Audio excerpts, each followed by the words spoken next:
우리는 지난주에 마게도니아에서 교회가 세워진 것을 봤습니다. 마게도니아 빌립보에 첫 번째 교회가 세워졌어요. 그죠? 그 교회를 세워지는 역사를 통해서 우리가 어떤 걸 발견합니까? 이 모든 역사적인 특정의 상황들을 초월하는 우리는 어떤 진리와 가치를 발견하게 됩니다. 우리가 무엇을 발견했어요? 첫째, 복음은 모든 사람들에게 구원을 주기에 충분하다. 그죠? 말씀을 기다렸어요. 간절하게 말씀을 사모했어요. 하나님을 두려워했어요. 그가 경건한 사람이고 능력이 있는 사람이고 지위가 있는 사람이고 넉넉한 사람이었던 지주장사 루디아. 그죠? 그의 궁금함이, 그의 갈증이 진리로 분명케 됨이 사도 바울이 말씀을 증언할 때 그가 깨닫게 됐어요. 그래서 하나님을 두려워하고 섬기던 루디아는 세례를 받고 그의 집안에 모든 사람들이 세례를 받아 드디어 빌립보의 첫 교회가 루디아의 집안에 세워집니다. 존경받는 상류 인사인 루디아, 하나님의 말씀으로 구원을 얻었습니다. 그러나 동시에 어떤 여자가 구원을 받았어요? 점치는 귀신 들린 그 여자, 황폐화되어가는 여자, 다른 사람의 경제적인 이익을 위해서 남용당하고 수탈당하는 그 여자, 그가 어떻게 망가지는 건 사람들이 상관하지 않았던 그 버려진 사람, 자기 스스로 어떻게 구원의 길을 이룰 수 있을까를 찾을 수 있는 능력조차 없는 사람, 완전한 묶임 가운데, 흑암 가운데 있는 여자, 그 여자는 어떻게 돼요? 예수 그리스도의 이름으로 구원을 받죠. 그죠? 예수 그리스도의 이름으로 명할 때 귀신으로부터 쫓겨나는 그 속박의 사슬이 끊어지는 자유가 그 여자에게도 임했단 말이에요. 진리로 확실하게 되는 역사와 속박으로부터 자유케 되는 역사를 이룬 원인은 동일했어요. 예수 그리스도였죠. 그리고 바울을 지키고 바울을 억제할 수 있었다고 생각했던 그 로마인 간수는 그들이 살아냈던 삶의 인트리티를 통해서, 로마인이 된다는 것은 시저를 주로 고백하는 것인데 그들에게 자기라면 당연히 도망갔을 상황에서 도망가지 아니하고 자기를 구해준 그들에게 삶의 길을 물었을 때, 내가 어떻게 하면 살 수 있습니까? 어떻게 하면 당신들처럼 살아갈 수 있습니까? 그랬을 때 그가 들었던 메시지는 뭐예요? 주 예수 그리스도를 믿으라. 진정한 왕 되신 예수 그리스도를 믿으라. 전혀 다른 성질에, 전혀 다른 배경을 가진, 전혀 다른 사람들이 예수 그리스도라는 한 복음으로 온전한 구원에 이르렀다면 그 주님은 이 세상의 그 어떤 사람보다, 이 세상보다 크신 분이기에 이 세상의 그 어떤 문제도 해결 못하실 것이 없고, 여러분과 제가 어떻게 다르더라도 주님은 한 분이신 주님은 우리 모두에게 대답이 된다. 이게 교회가 세워지는 것을 통해서 빌립보에서 발견한 첫 번째입니다. 두 번째, 그 교회가 어디에 세워졌어요? 루디아의 집에 세워졌죠. 교회는 건물을 짓는 것이 아니라 주 이 한 복음 되신 예수 그리스도를 통해서 세워지는 사람이 세워지는 것이 교회다. 교회가 세워지는 것이다. 그 사람이 그리스도 안에 든든히 서게 되는 것이 교회가 세워지는 것이다. 우리가 빌립보 교회에서 본 거예요.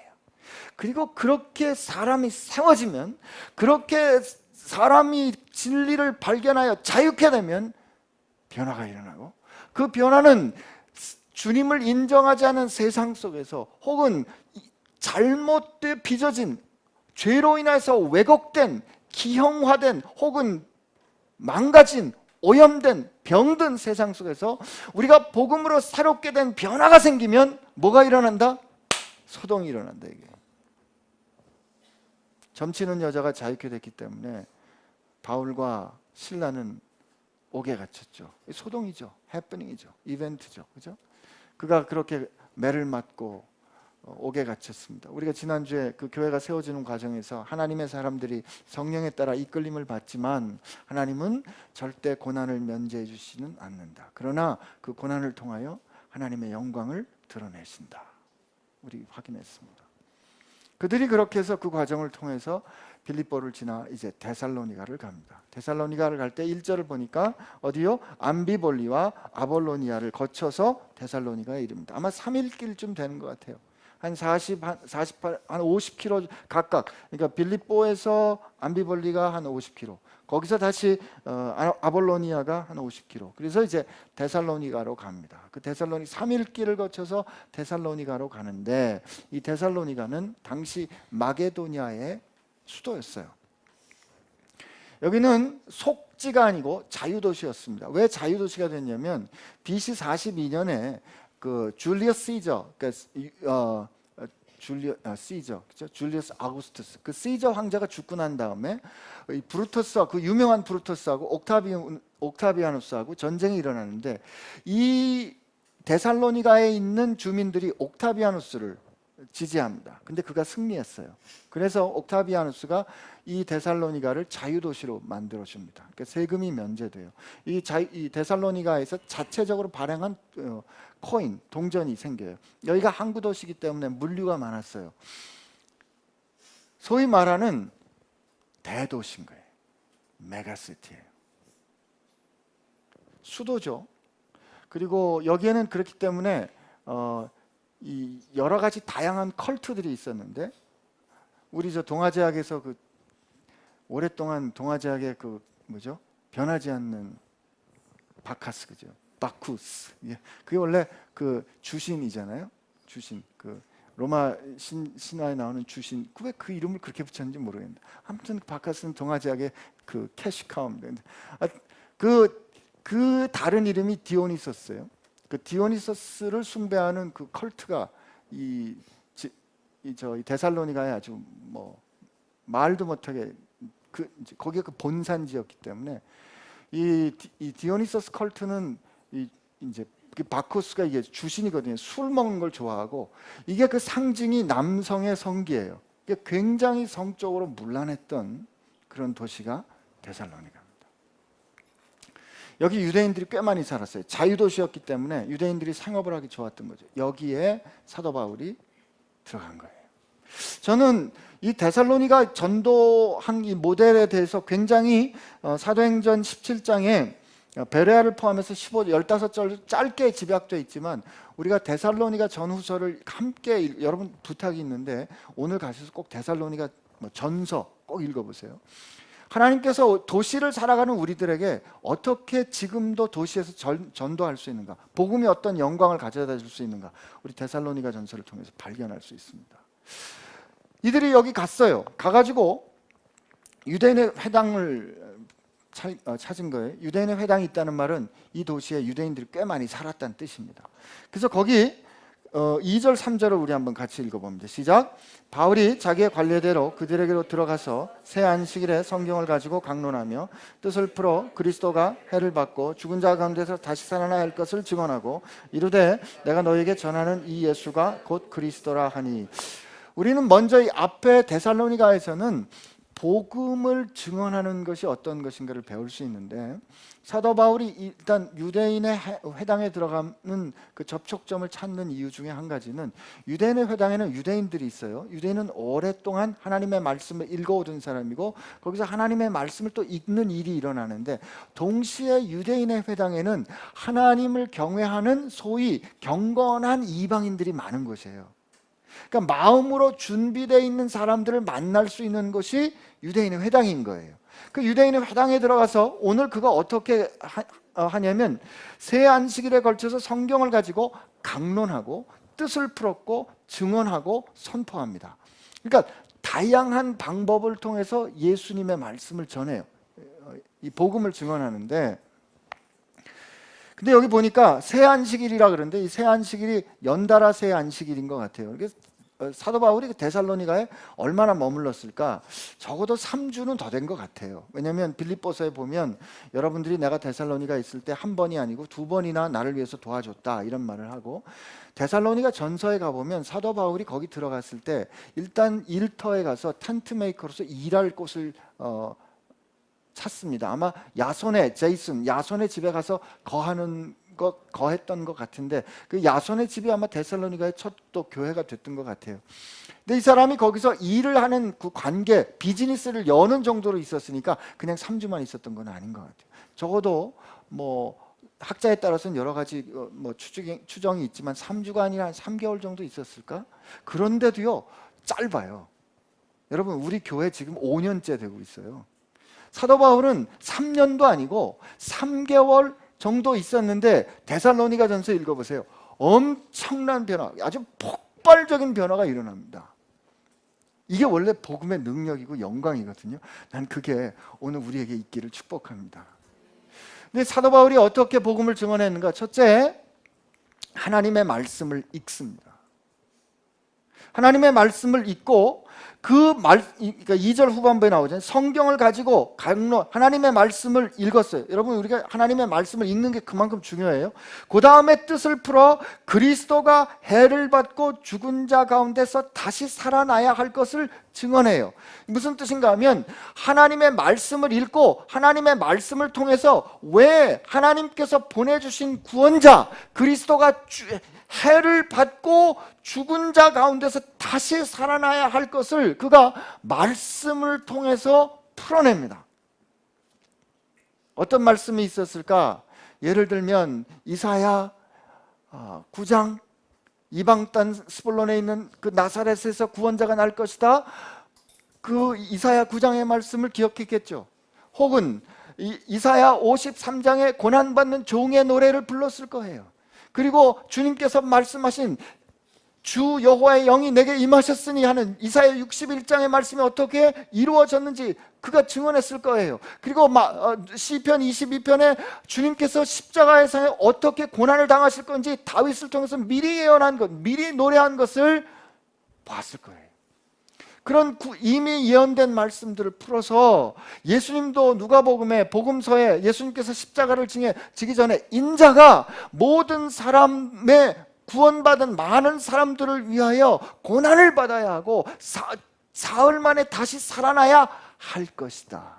이걸 디바인 네세시티라고 그러는데 하나님께서 그렇게 정하신 거에 대해서 말씀하신 것을 사도 바울이 이제 설명합니다. 그리고 설명한 그 사건에 대해서 그 말씀대로 성경이 예언한 대로 그 약속한 대로 주께서 해를 받으시고 고난당하시고 다시 살아나셨다.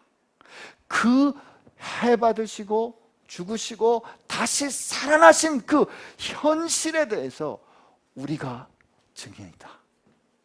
이걸 증언한 거예요. 그래서 그 마지막 말에 3절의 마지막 말에 내가 너희에게 전하는 이 예수가 성경에서 말한 그 그리스도다라는 거예요. 여러분 복음은 어떻게 전해지는가? 말씀이 현실이 될 때 증언됩니다. 다시 한번요. 복음은 어떻게 증언되는가? 여러분들을 주님은 증인 삼으셨거든요. 여러분과 나를 통해서 어떻게 복음이 증언되는가? 하나님의 말씀이 우리 삶 가운데 현실이 되는 걸 통해서 복음은 증언됩니다. 막연한 이랬으면 좋겠네 혹은 막연한 감동이 아니라 그 말씀이 어떻게 현실이 되는가를 통해서 하나님의 말씀이 하나님의 나라가 선포되는 거란 말이에요. 여러분 이거는 이 지금 사도 바울이 전한 증언은 말이죠. 이거는 죽은 다음에 어떻게 될 것이냐는 우리가 이 세상을 착하게 살다가 하나님 뜻대로 살다가 우리가 죄 용서함 받아서 이 세상을 어떻게 잘 버티고 난 다음에 저 보이지 않는 영원한 나라로 가는 이야기가 아니었어요. 그런 이야기라면 이렇게 소동이 날 리가 없다고요. 이건 무슨 얘기냐 하면 사도 바울이 지금 이렇게 말해줘요. 여러분 지금 살고 있는 여러분이 살아가는 삶의 이 삶의 환경과 여러분들이 살아가는 삶의 모습은 지금 이렇게 뒤집어져 있습니다. 잘못돼 있어요. 여러분 지금 흑암의 권세에 사로잡혀 있는 거예요. 여러분 지금 병들었어요. 그런데 여러분이 병든 것을 구원해 주실 여러분에게 생명이 되는 그 일이 일어났다 이거예요. 지금 이거는 현실을 이야기하는 겁니다. 그래서 데살로니가 전서에 보면 그들이 내가 여러분들에게 들어갔을 때 내가 여러분들에게 전한 말씀을 여러분들이 사람의 말로 받지 않고 하나님의 말로 받았다. 하나님의 말씀, 그리고 그것이 과연 그러하도다. 그 하나님의 말씀이 살았기 때문에 이들이 우상을 버리고 사시고 참되신 하나님께 돌아와 그를 섬기며 장래에 다시 오실 주님을 기다리는 삶으로 완전히 변화되었거든요. 그래서 그들이 먼저 주를 발견한 우리와 주님을 본받는 사람이 되고, 그리고 아가야와 마게도니아에 있는 모든 믿는 사람들의 본이 되는 삶으로 변화되었어요. 여러분, 이게 예수 믿는 겁니다. 예수 믿는 거는 지극히 현실적인 일이에요.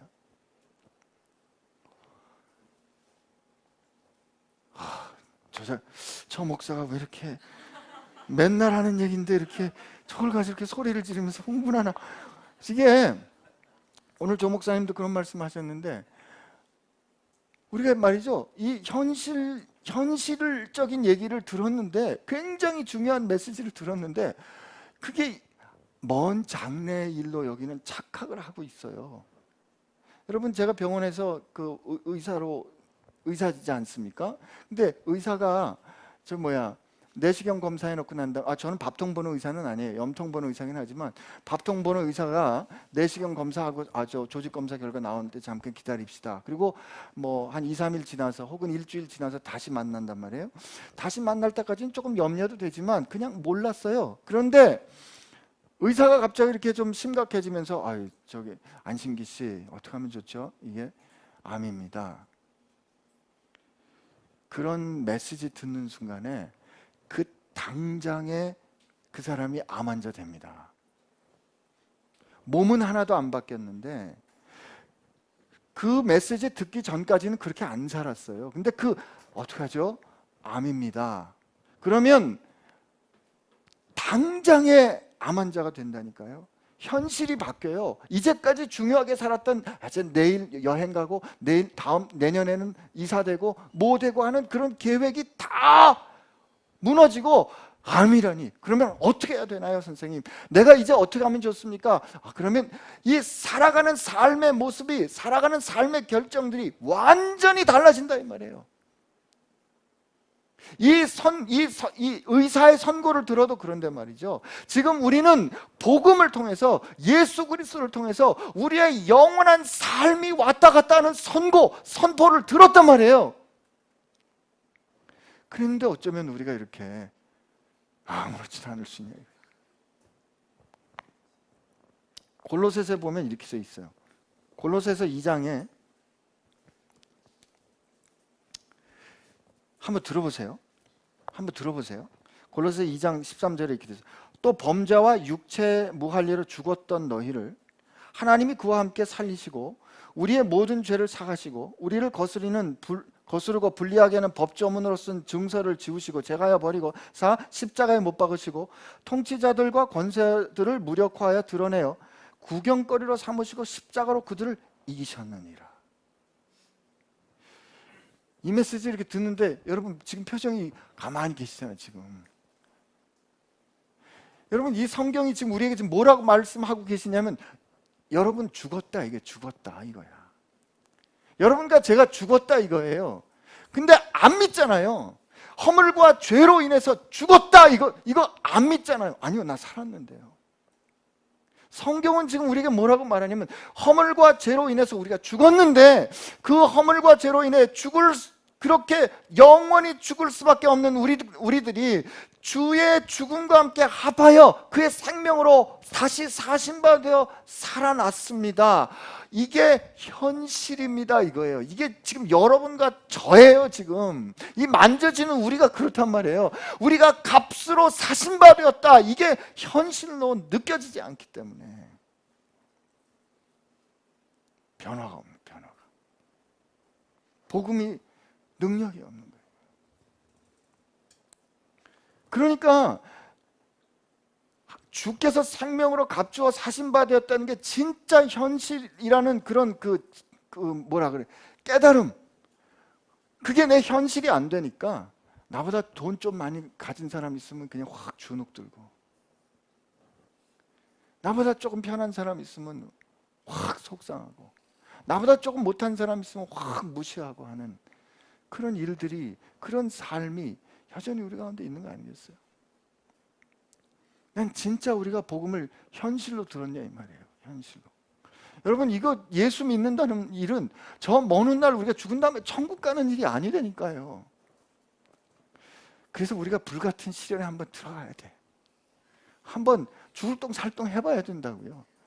그래야 이게 현실인 걸 알아요. 내가 어떻게 할 수 없는, 내 능력으로 어쩌지도 못, 아무것도 할 수 없는 그런 상황에 한번 떨어져 봐야 진짜 내가 구원받았구나라고 깨닫는 게 이게 슬픈 우리 인생이라니까요.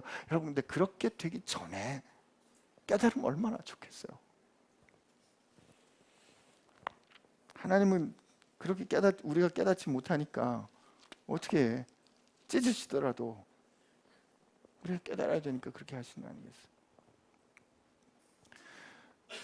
복음이 선포될 때 데살로니가 사람들의 삶이 완전히 뒤집어졌어요. 완전히 뒤집어졌어요. 형제들을 사랑하는 거에 대해서 내가 너희들에게 할 말이 없는 것은 너희들이 이미 사랑하는 거 알미라.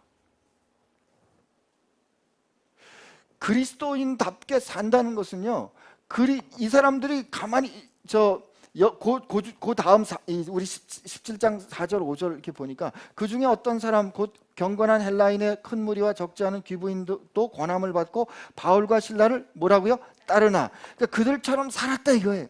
그들처럼 살았다 이거예요.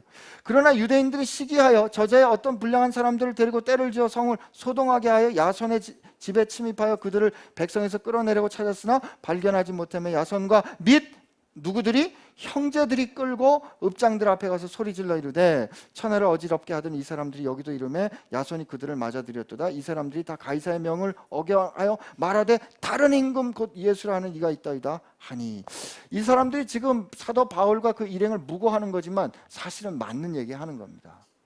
이들은 하나님 나라의 통치를 받고 있는 사람으로 바뀌었어요. 하나님의 나라의 통치를 받고 있는 사람으로 바뀌었어요. 옛날에 우리 어르신들 말이죠, 우리 앞을 살아갔던 믿음의 선배들, 우리 특히 한국 교회 초대교회 선배들은 우리처럼 많이 배운 사람들이 아니었습니다. 대학 가고 무슨 물론 그 중에 선각자들이 공부를 많이 한 분들도 계시고 그들이 한국의 교육을 이끌어왔던 것도 사실이지만 많은 상당수의 그리스도인들이 무학자였어요. 오히려 놀라운 것은 성경을 읽고 싶어가지고 글을 깬 할머니들이 많았다니까요. 그런데 그들이 어떻게 이 주변에 있는 사람들에게 충격적인 메시지를 줄 수 있었는가 하는 거, 이거 생각해 볼 필요가 있어요. 오늘 우리 저 세가족방 갔다가 그 찬양을 했는데, 먼저 그 나라와 의를 구하라. 먼저 그 나라와 의를 구하라. 먼저 그 나라와 의를 구하라. 그 나라와 그 의를. 그 다음에 뭐요? 그리하면 이 모든 것을 너희에게 더하시리라. 아멘. 제가 1983년에 대학에 입학을 했어요. 그 당시에는 대학에 입학을 하면 나라를 걱정하는 게 대학생이 되는 거였어요. 대학에 입학을 하면 일단 해방 전후사의 인식 뭐 이런 책을 읽어야 돼. 학교 없는 사회 뭐 이런 거를 읽어야 돼. 읽어야 대학생이 되는 거예요. 나라의 민주화, 나라의 정치적인 자유 이런 거를 고민하는 게 대학생이에요. 제가 19살에 대학생 됐잖아요. 그 당시 제가 어떻게 대통령 선거가 잘못됐는지를 우리 교회 장로님들 앞에 놓고 연설을 했어요. 장로님들이 이러면 안 됩니다. 지금 같으면요, 그때 그 장로님들이 지금 제 나이인데 전 못 들어줘요. 19살짜리가 그렇게 얘기하는 거 저는 못 들어준다고요. 근데 목사의 아들이라 그런지 들어줬어요. 전 못 들어줘요. 근데 그때 말이에요, 그때 제가 대학교 다닐 때는 나라를 들었다 놨다 하는 그런 뭐 바라보는 게 있었어요. 근데 제가 학교를 떠났다가 다시 돌아오니까 모든 학생들이 다 공무원 시험 준비하는, 공무원 시험하고, 무슨 경영대 학생들 절반이 다 무슨 시험, 회계사 시험 본다 그러고. 여러분, 왜 요즘 그리스도인들 가운데 초대교회 그리스도인들이 가졌던 그 놀라운 메시지를 생산하지 못하는가 하면, 우리가 하나님의 나라를 구해야 돼. 하나님의 나라 말이에요. 하나님의 나라. 이게 도대체 세상 나라하고는 비할 수 없는, 우리 이 세상 나라가 아니라 하나님의 그 영광스러운 나라를 우리가 고민하고 구해야 된단 말이에요. 그런데 그 하나님의 영광스러운 나라가, 하나님의 그 놀라운 그 영광스러운 나라와 그 통치, 하나님의 다스리심이 온전히 이루어지는 게 그 나라의 의거든요. 그 의가 겨자씨와 같은 내 삶 가운데 어떻게 이루어질까를 고민하는 게 그리스도인 되는 거예요. 여러분과 제가 지금 다 겨자씨 같잖아요. 그 겨자씨 같은 우리가 하나님의 나라를 고민하고 하나님의 나라를 우리가 구한다 이 말이에요. We seek the kingdom of God. But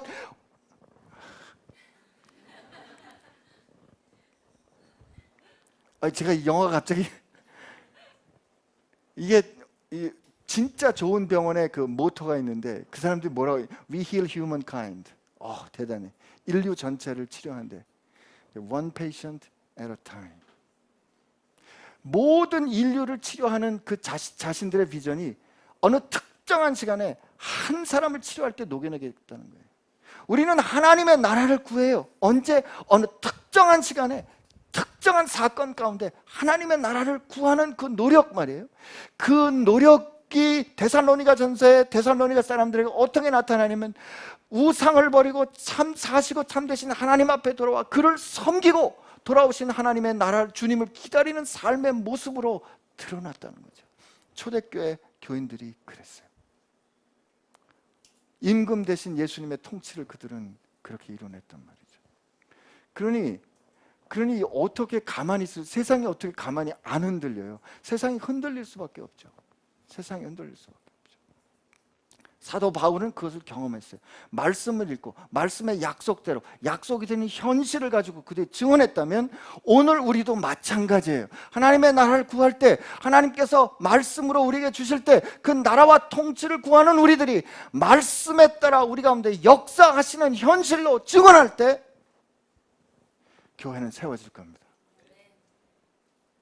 서울이 흔들릴 거예요. 난 서울에서 그런 소동이 좀 일어났으면 좋겠어요.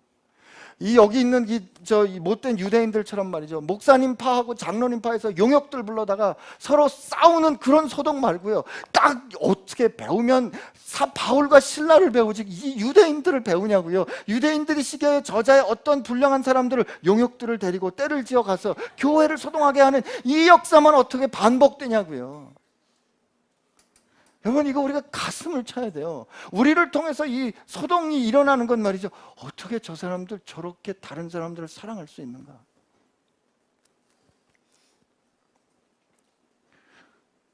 사도 바울이 데살로니가에서 복음을 전하면서 밤낮 쉬지 않고 일하면서 복음을 전했다 그래요.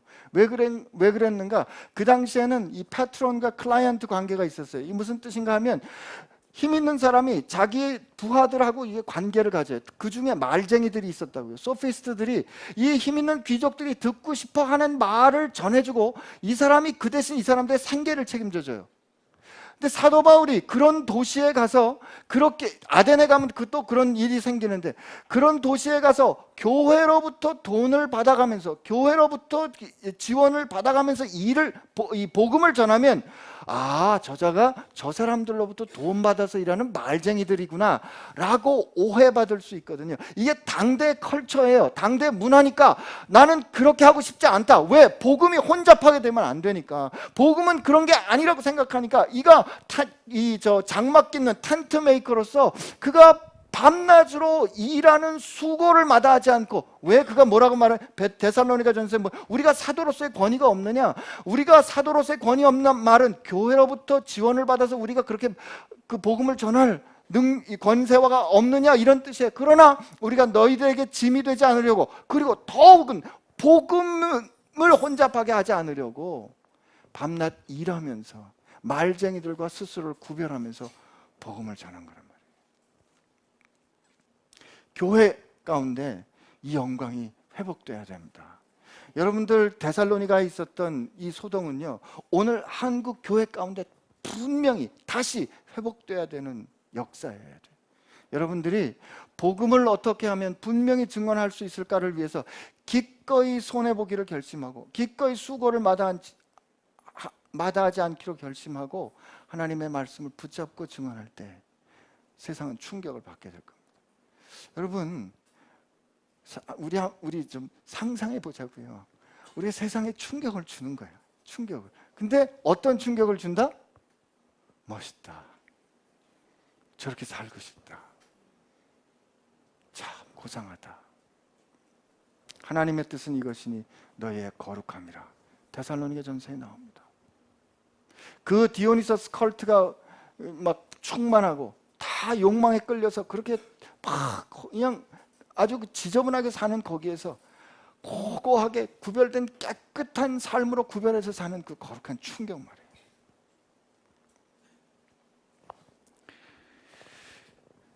그래서 이런 그 세상에 거스르는 충격과 충돌 끝에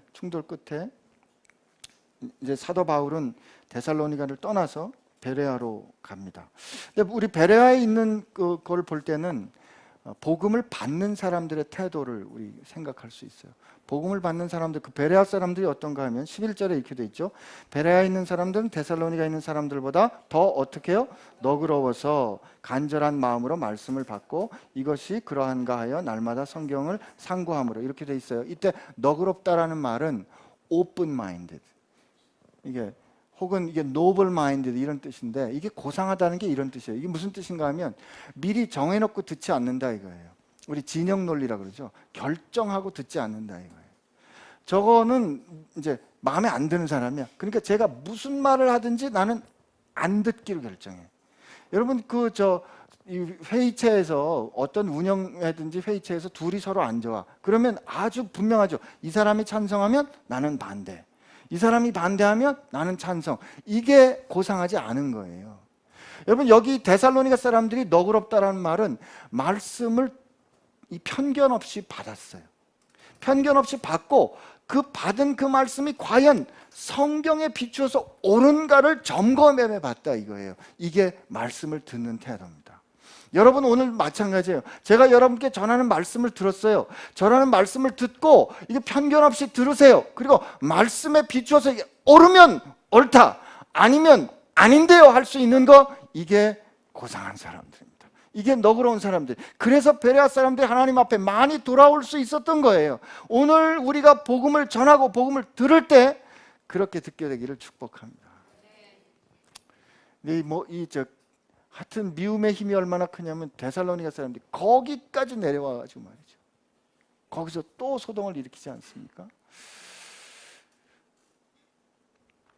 그래서 그렇게 소동을 일으켜서 사도 바울이 할 수 없이 이제 아덴으로 떠나지만, 그들이 이렇게 소동을 일으키면서 자기들이 이 사도 바울의 무리를 쫓아냈다고 생각했겠지만 역사는 어떻게 됩니까? 복음이 승리했죠. 여러분, 저는 오늘 이 데살로니가의 그 전도와 이 복음이 증언되는 사건을 보면서 우리가 어떻게 복음을 증언해야 하는가, 또 우리가 어떻게 복음을 들어야 하는가를 봅니다.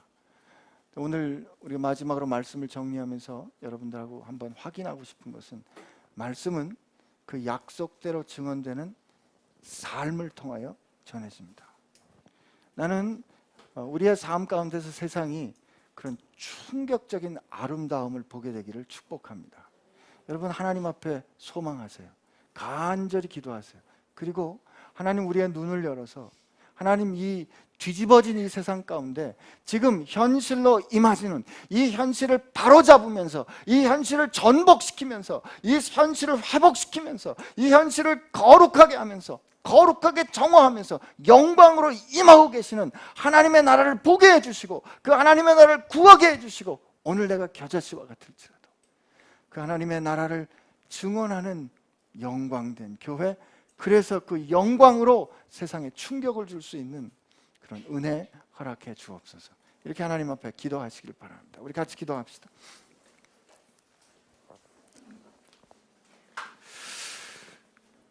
여러분, 한 사람 한 사람이 이 세상을 향하여 하나님의 그 놀라운 메시지를 전하는 하나님의 놀라운 스피커, 메가폰 되기를 축복합니다. 그렇다면 하나님, 오늘 내 삶이 그렇게 하나님의 나라의 영광이 드러나는 삶 되게 하여 주시고, 데살로니가 교인들이 그렇게 짧은 기간 복음을 들었어도 그렇게 삶이 변화했던 것처럼 오늘 우리가 주의 말씀 들어 주의 말씀을 그렇게 증언하는, 능력 있게 증언하는 사람들 되게 하여 주옵소서. 우리 같이 하나님 앞에 입술을 열어 기도합시다. 예, 함께 기도하겠습니다. 하나님 아버지, 감사합니다. 오늘 우리 가운데 함께 하여 주셔서 감사합니다. 우리가 주의 나라를 구하는 영광이 있게 하여 주시고, 하나님, 우리가 주의 의를 구하는 영광이 있게 하여 주옵소서. 하나님, 오늘 내 삶에 내 눈만 내 앞가림만 하기에 전전긍긍한 것이 아니라, 하나님, 오늘 내 가운데 임하시는, 나의 삶 가운데 임하시는, 나의 삶 가운데 역사하시는 하나님의 약속, 그 약속이 삶이 되고 그 약속이 현실이 된 영광을 보게 하여 주시옵시고, 하나님, 우리가 의도하진 않았지만, 하나님 생각하진 않았지만, 하나님, 우리를 통하여 하나님의 나라가 확장되는 하나님 그런 은혜가 있게 하여 주옵소서. 주님, 오늘 찬양을 들었습니다. 은밀한 중에 보시는 주님이라 들었습니다.